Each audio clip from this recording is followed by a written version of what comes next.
desfalcado. Marcos capítulo 7, amém? Quem abriu, diga graças a Deus. Pastora, que Deus abençoe a senhora.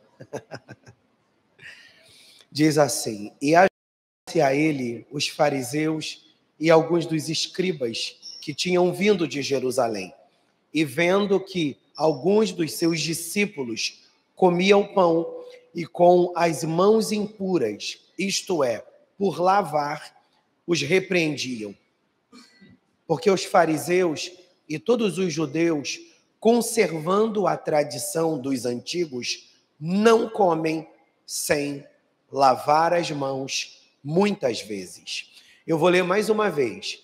Porque os fariseus e todos os judeus, conservando a tradição dos antigos, não comem sem lavar as mãos muitas vezes. Aí eu quero dar um salto para o versículo 15 do mesmo texto de Marcos capítulo 7. Nada há fora do homem que entrando nele o possa contaminar, mas o que sai dele, isso é que contamina um homem. Diga assim comigo: em lugar da hipocrisia, eu preciso ter um coração puro. Eu queria... Graças a ti, ó Rei. Deus seja louvado nessa noite. Irmãos, essa palavra, eu estava orando hoje na madrugada e o Senhor trouxe essa palavra para o meu espírito e eu fiquei muito impactado, porque essa palavra fala sobre os fariseus. Nós sabemos que os fariseus, eles eram líderes, né? Eles eram muito influentes dentro do judaísmo. E nós sabemos que o judaísmo era a religião dos judeus. E dentro do judaísmo havia toda a tradição cultural dos judeus. E a gente sabe que a cultura do céu transcende toda questão cultural e toda questão religiosa. Porque a cultura do céu tem uma ética pautada no que Jesus nos ensina na sua palavra. E Jesus diz: eis que novo mandamento vos dou, que amem como eu vos amei. Então, quando a gente olha para a ética do céu, nós vamos perceber o Senhor falando que o que mais importa é o que temos dentro do que, aleluia, existe do lado de fora. Ué, pastor, mas o que tem do lado de fora não precisa refletir aquilo que tem dentro, é verdade. Mas quando se fala de um religioso, ele não se preocupa muito com o que há dentro. Ele está muito voltado para o estereótipo. Porque o religioso, ele não tem interesse de fazer a diferença na vida das pessoas. O religioso, ele não prima por relacionamento. O religioso, ele é muito preso a seus rituais, a seus protocolos, às suas concepções de vida. E ele não quer nem saber se a maneira dele levar a vida está transformando a vida das pessoas, ou está escandalizando as pessoas, ou está trazendo as pessoas para perto dele. Ele quer saber de fazer aquilo que é bom para ele, sem pensar no outro. Eu não estou querendo dizer que a gente deve viver a vida alienado, pensando somente no outro e esquecendo da gente, mas nós precisamos entender que a ética do céu prima para a gente ser instrumento de cura, ser instrumento de transformação, ser instrumento de impacto e de mudança na vida das pessoas. Quando nós olhamos Jesus trazendo homens tão simples para perto dele, homens não jovens, aleluia, tão novos, para perto dele, o Senhor disse: olha, vocês são pescadores de peixe, mas eu quero fazer de vocês pescadores de homens. E você percebe que alguns dos discípulos eram vaidosos, alguns dos discípulos eram impulsivos, e em nenhum momento Jesus desistiu destes camaradas, mas ele, dentro da sua ética, dentro da sua postura, ele foi instrumento de inspiração na vida dos seus discípulos, porque o discurso, ele pode até impactar a vida das pessoas, o discurso pode até impressionar a vida das pessoas, mas o exemplo, ele além de impactar, ele arrasta pessoas para seguir os seus passos. Quem está comigo, diga graças a Deus. E esse texto fala de uma postura meio que escandalosa dos fariseus. Segundo a tradição, os fariseus, eles tinham que cuidar muito da pureza. Amém? Então eles tinham aquele cuidado de lavar mãos, lavar pés, lavar o corpo por inteiro várias vezes ao dia, porque aquilo não era simplesmente um reflexo ou uma revelação do quanto eles eram higiênicos, não, aquela postura tinha a ver sobre como eles deveriam viver a vida. Lavar-se falava de limpeza, e limpeza tinha um tom de santidade. Então eles se lavavam porque eles entendiam que todo tipo de sujeira, que todo tipo de impureza fazia alusão ao pecado. E como eles não queriam, entre aspas, viver no pecado, eles se lavavam ininterruptamente.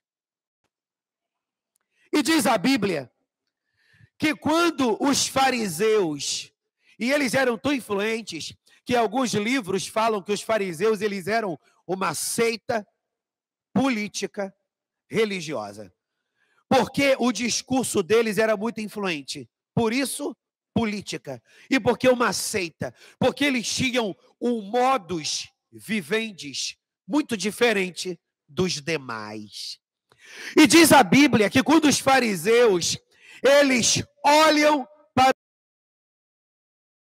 caminhando com Jesus, percebe que quando os discípulos de Jesus pegam o pão para comer, preste atenção, quando os discípulos de Jesus pegavam o pão para comer, além deles comerem com as mãos, eles perceberam, os fariseus, que os discípulos de Jesus não tinham hábito de lavar as mãos. É aí que mora o detalhe. Eles perceberam que os discípulos de Jesus não lavavam a mão. Pastor, então você está querendo dizer que os discípulos de Jesus eram porquinho? Eles eram anti-higiênicos. Não, não é bem isso que esse texto está querendo tratar. Transcende esse discurso. Aleluia! É para além dessa visão. Amém? Pequena nossa. Quando os fariseus olham para os discípulos de Jesus e vê eles comendo com as mãos, eles ficam escandalizados porque os discípulos de Jesus não estavam seguindo a tradição daquela época. Então a questão não era a higiene, a questão é que os discípulos de Jesus não estavam cumprindo os protocolos daquela época.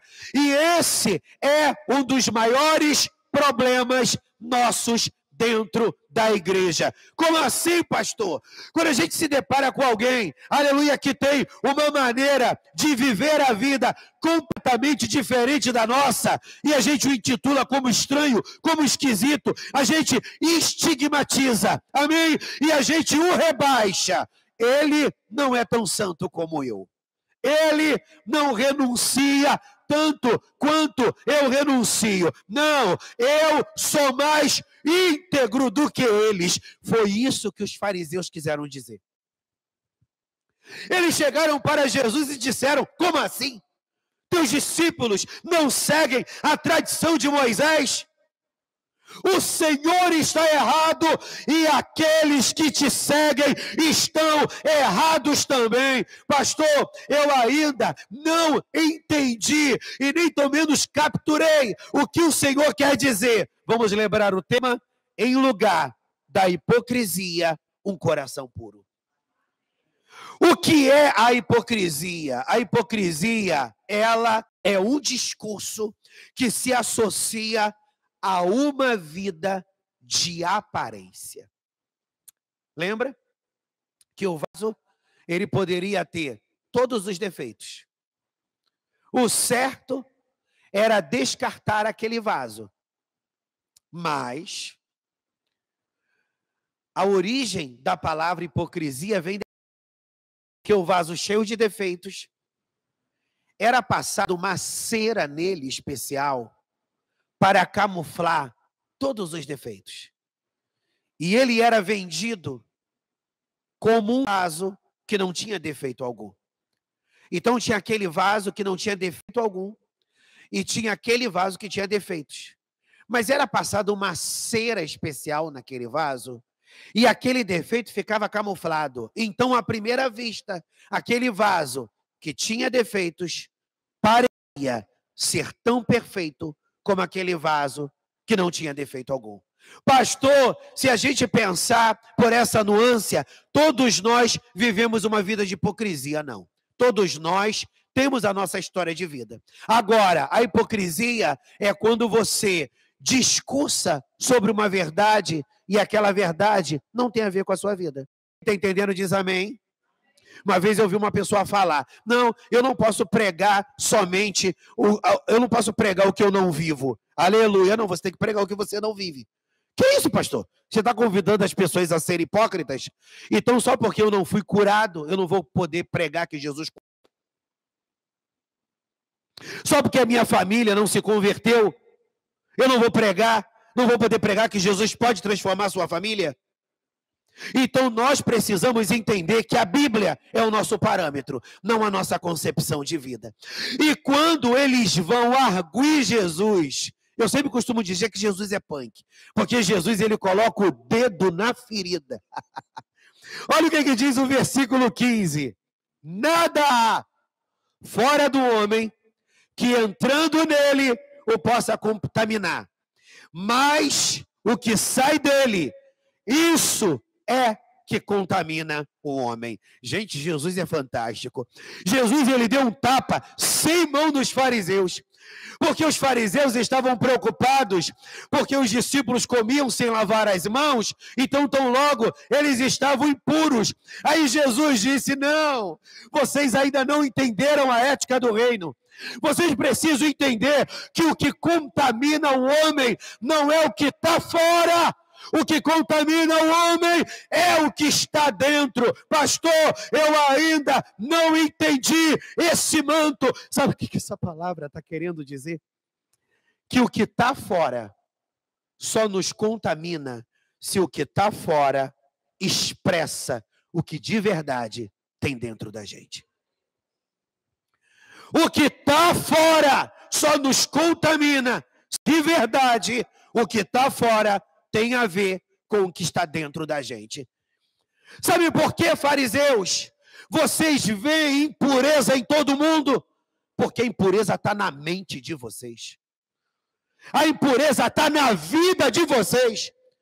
Então, como vocês têm um coração malvado e perverso, vocês veem sujeira em todo mundo. Mas, pastor, se o meu coração, do meu coração, procedem maus pensamentos, o que eu preciso fazer com esses maus pensamentos? Primeiro a gente precisa ouvir Jesus dizendo isso. Vamos lá no capítulo 7, no versículo 20. Diz assim, e dizia, o que sai do homem, isso contamina o homem. Aí olha o que Jesus diz no versículo 21. Porque do interior do homem saem os maus pensamentos. Aí é enumerado alguns maus pensamentos. Diz aqui, adultérios, prostituições, homicídios, furtos, avareza, maldades, engano, dissolução, inveja, blasfêmia, soberba, loucura. Todos estes males procedem de dentro e contaminam o homem. O que Jesus estava querendo dizer? Olha, a maldade, ela não está no mundo. A maldade, ela está dentro de você. Pastor, se a maldade, ela está dentro de mim, o que eu preciso fazer com essa maldade? Porque do coração do homem procede os maus pensamentos, é o adultério, é o homicídio, é a inveja, é a soberba, é a avareza. Pastor, então quer dizer que do meu coração procede todas estas coisas, sim. Mas então como que eu vou viver a vida tendo tudo isso dentro de mim? Aí o Senhor disse, olha, aquele que quer vir após mim, negue-se a si mesmo. Ou seja, fariseus, em vez de vocês ficarem preocupados com a aparência que leva vocês a viverem uma vida de hipocrisia, olha para dentro de vocês e começa a abrir mão da religiosidade, começa a abrir mão do orgulho, começa a abrir mão desse olhar que você tem para o outro de criticar, desprezar, deteriorar e seja instrumento de transformação na vida do outro. Quando nós abrimos a Bíblia, em Gálatas capítulo 6, a partir do versículo 1, Paulo diz, olha, se você encontrar debaixo de algum aprisionamento, se você encontrar o seu irmão em alguma falha, vai lá, orienta-o, mas faça isso em amor, zelando pela sua própria vida. Deus nos convida nessa noite a ter um coração puro. A gente saiu de uma festividade lá na nossa congregação. Foi sábado a terça-feira. Foram 4 dias de festividade. Foi muito bom, foi muito tremendo. E no último dia teve ordenança de obreiros, etc. E a temática foi a unidade é uma potência. E Deus trouxe uma inspiração para o meu espírito, e eu preguei no último dia. E quando eu olho para a vida de Ananias e Safira, eu vejo neles falta de unidade. Porque os apóstolos se reuniram e, visando atender a necessidade de toda a congregação que estava se estabelecendo, ele estabeleceu uma proposta dentro daquela congregação que estava se formando. E a proposta que os apóstolos estabeleceram é, para que uns tenham muito e outros não tenham nada, vamos estabelecer um parâmetro aonde possamos dividir o que a gente tem e ninguém viva em necessidade alguma.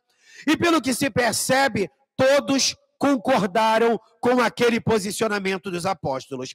Então, quando eles ganhassem algum dinheiro alto, ou quando eles vendessem algum bem, eles teriam que pegar uma parte daquela herdade, e eles deveriam trazer aos pés dos apóstolos, para que os apóstolos gerissem aquele recurso para atender a demanda de toda aquela comunidade de fé. Quem está me entendendo, diga graças a Deus. E pelo que a gente olha na história, Ananias e Safira foi um casal que concordou com o posicionamento dos apóstolos. Olha aí a hipocrisia. Eles concordaram, Admilson, com o discurso dos apóstolos da boca para fora. Eles não foram autênticos. E a prova cabal disso é que quando eles venderam a herdade, eles combinaram, suponhamos que o valor da herdade tenha sido 500 mil reais. Suponhamos, estamos confabulando. Fosse 500 mil reais. E Ananias e Safira, o marido e a mulher, eles combinaram. Olha, a gente ganhou 500 mil reais, mas a gente não vai falar para o apóstolo que a gente vendeu a herdade por 500 mil reais, não.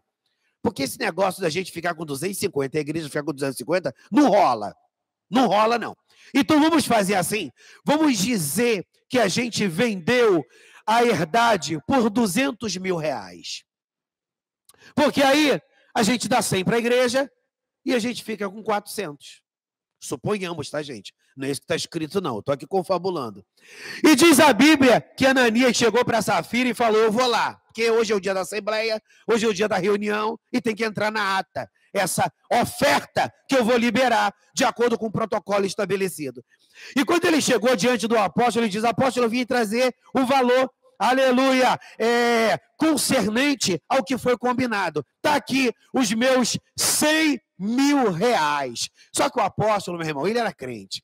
Falar que nem os pregadores jovens, amém? Glória a Deus. O apóstolo tinha a senha. Bendito seja o Senhor. O varão falava no ouvido dele. E quando ele entregou a oferta, o apóstolo chegou para Ananias e disse, Ananias, a herdade não era sua? O dinheiro não era seu? Está lá, só você ler Atos 5. Por que você mentiu? Você não mentiu a mim, você mentiu ao Espírito Santo. Quando Pedro convoca Ananias dizendo, a herdade não era sua, o dinheiro não era seu, sabe o que o apóstolo estava querendo dizer? O dinheiro era seu, meu amigo. Você poderia fazer com o seu dinheiro o que você bem queria, mas você, em assembleia, levantou a mão e decidiu concordar com aquilo que eu estabeleci. E a partir do momento que você concordou, foi selado no céu. Você está pensando que você está me prejudicando, meu amigo? Você não está me prejudicando. Você está se prejudicando. E diz a Bíblia que o homem expirou e morreu. Chapa é quente, né? Bagulho é doido. Como eles ficaram com uma boa... Safira, amém? Estou aqui confabulando. De repente ela ficou em casa porque ela foi para uma boutique, comprou uma bolsa nova. Bendito seja Deus. Foi para um salão no shopping chiquérrimo. Preparar, louvado seja Deus, a sua aparência para chegar causando na igreja. E ela chega toda metida, embolsando 400 mil reais no bolso, pensando que ia passar perna na igreja. E ela chega para o apóstolo, mulher cínica, né? Só Jesus na causa. Ela chega para o apóstolo, e aí, apóstolo, tudo bem? Paz do Senhor. E o apóstolo terrível perguntou, e aí, Safira, tudo bem? Tudo bem. E aí, Safira, quanto que foi mesmo o valor que vocês venderam a herdade? Eu imagino ela, apóstolo. Ananias já te falou. É aquele valor mesmo. Aí eu imagino Pedro. Não, mas eu quero ouvir da tua boca. Ele já estava ligado, né, meu irmão? Eu quero ouvir da tua boca, mulher. E ela disse, não, a gente vendeu por 200 mil. E a gente está aqui para colocar a seus pés o valor que foi acordado naquela assembleia. E Pedro disse para aquela mulher, eis a porta, os mesmos jovens que acabaram de sepultar teu marido, sepultarão a ti. E ela caiu dura e morreu. Eu não quero no culto de domingo, meu irmão, falar de morte. Mas eu quero fazer você entender o que de verdade é hipocrisia. Se nós não nos abrirmos para ser autêntico, se nós não nos abrirmos para viver aquilo que Deus tem para a gente, nós vamos viver uma vida de mediocridade. Sempre colocando o problema no mundo. Foi a mulher que me tentou, foi o cara que me tentou, foi o camarada que quis brigar comigo, foi a Beltrana que jogou meu nome na boca do povo. Mas por que você se deixou levar pela agressividade que veio do outro? Porque tem uma agressividade dentro de você. Por que você se deixou levar pela agressividade que veio do outro? Porque tem uma agressividade dentro de você. Ah, pastor, eu sou crente, mas eu não sou bobo, não. Mas eu não estou te sugerindo a ser bobo e nem ser boba. Eu estou te sugerindo nessa noite a não deixar os maus pensamentos dominarem seu coração. A não deixarem os maus pensamentos dominarem seu coração. E essa situação de maus pensamentos é algo tão terrível que os maus pensamentos, eles podem nos adoecer. Eu sempre gosto de fazer uma ponte entre a nossa vida espiritual com a nossa saúde mental. Os maus pensamentos, eles podem nos destruir, de modo que esses maus pensamentos podem se tornar uma questão de loucura. Porque quando a gente olha para uma pessoa muito adoecida psiquicamente, ela tem pensamentos e movimentos persecutórios. Louvado seja Deus. O que são pensamentos persecutórios? É uma espécie de uma neurose histérica que leva o camarada a entrar nesse movimento persecutório. Todo mundo tem inveja de mim. Todo mundo quer ver o meu mal. Você quer me matar. Você quer me destruir. Meu vizinho quer me matar. Meu pastor é o meu maior inimigo.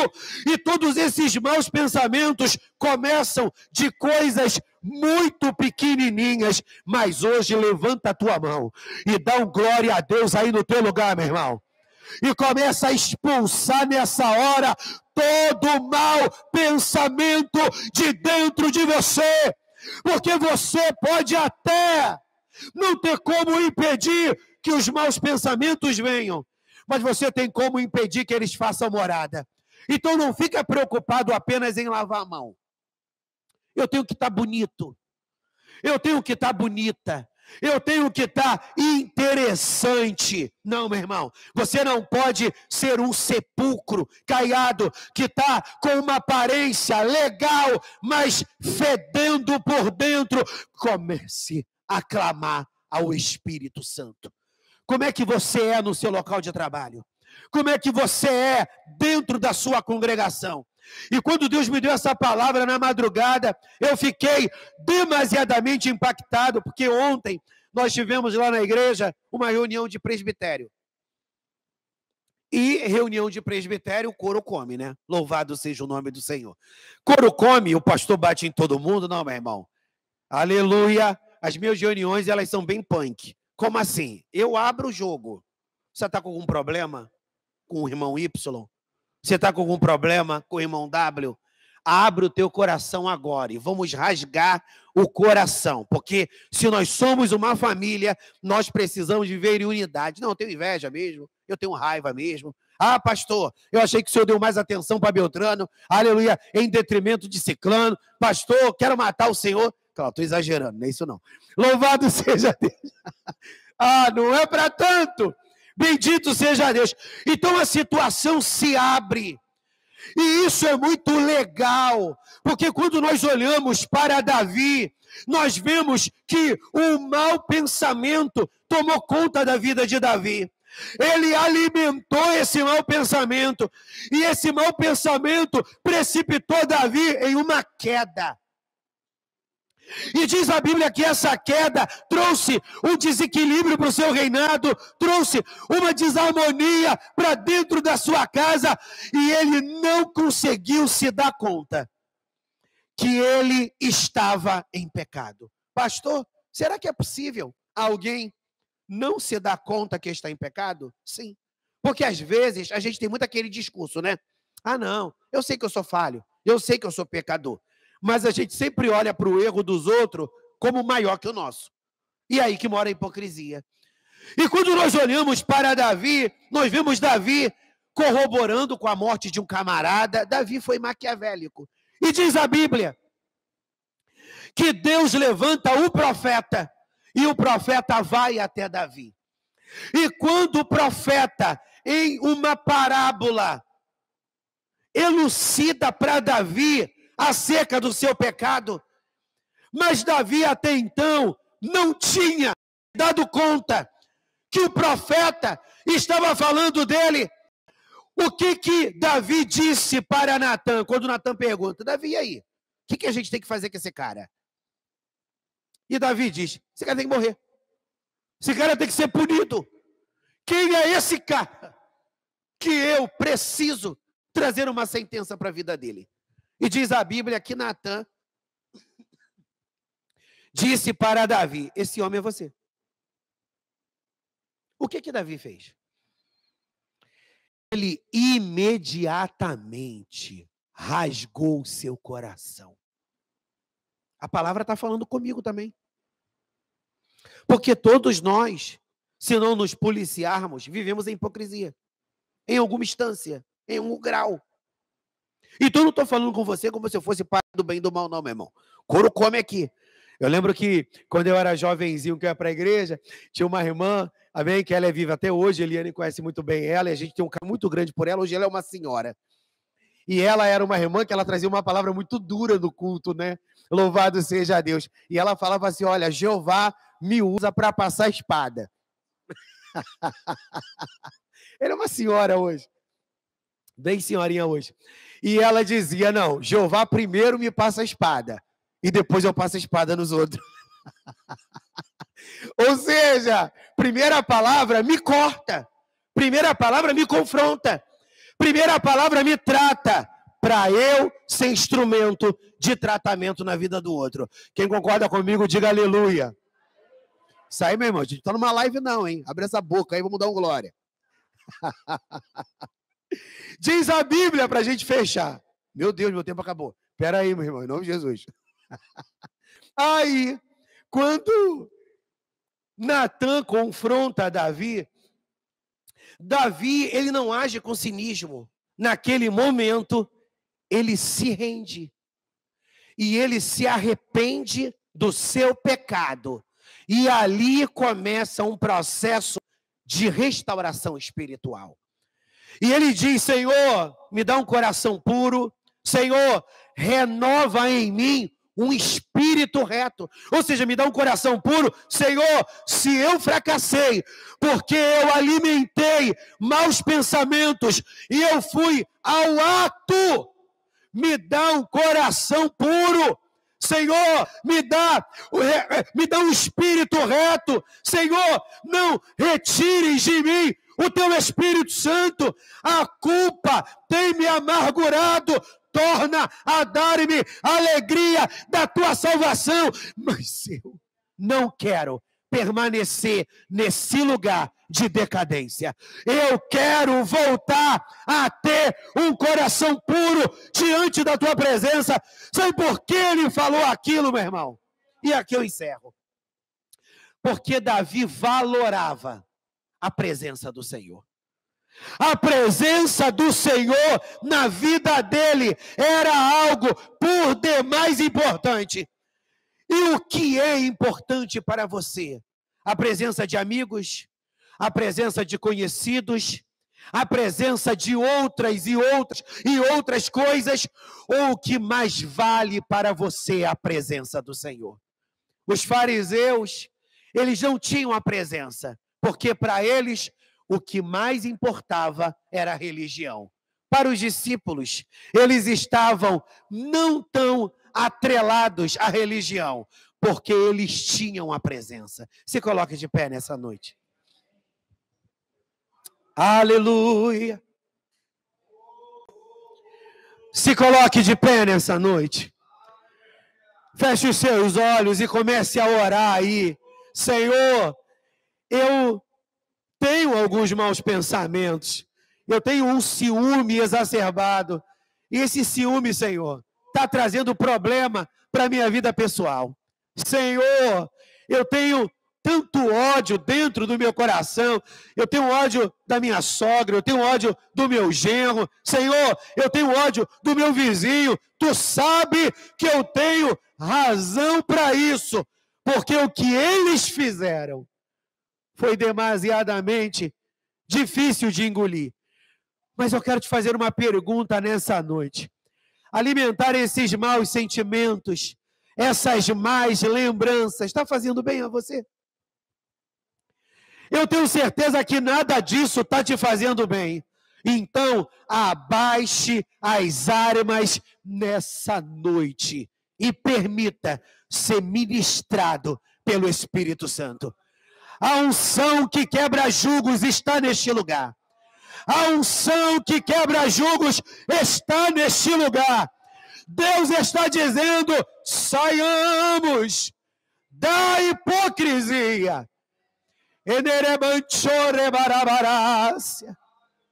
Saiamos dessa fachada.